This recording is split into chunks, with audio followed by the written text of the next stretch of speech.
Keyboard വേണം, okay, മൗസും കൂടി വേണം. ഓക്കെ, വെച്ചിട്ടുണ്ടെങ്കിൽ USB ഹബ്ബ്, ഇതൊരു സ്മാർട്ട് ഫോൺ വേണം. ഓക്കെ, ഞാൻ യൂസ് ചെയ്യുന്നത് നമുക്കൊരു മൊബൈൽ ഹോൾഡറാണ്. ഇത് ഇപ്പം തന്നെ നമുക്ക് എന്ത് ചെയ്യാം, നമ്മുടെ ടീ ബോക്സിൽ നമ്മൾ USB ഹബ്ബ് ഉണ്ടല്ലോ, അപ്പോൾ ആ ഹബ്ബ് ജസ്റ്റ് ഒന്ന് പ്ലഗ് ഇൻ ചെയ്യാം. ഓക്കെ, പിന്നെ നമുക്ക് വേണമെന്ന് വെച്ചിട്ടുണ്ടെങ്കിൽ മൗസിൻ്റെ USB പോർട്ടിലേക്ക് ജസ്റ്റ് ഒന്ന് പ്ലഗ് ഇൻ ചെയ്യാം.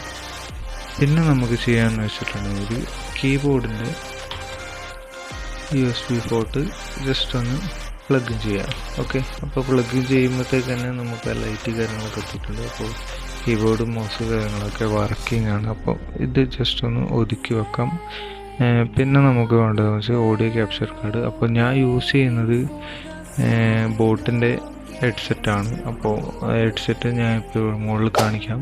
ഓക്കെ, ഇത് അത്യാവശ്യം ക്വാളിറ്റിയുള്ള കുറച്ച് റേറ്റ് കാര്യങ്ങളൊക്കെ ഉള്ള സാധനമാണ്. ഓക്കെ, അപ്പോൾ ഇത്രയേ ഉള്ളൂ.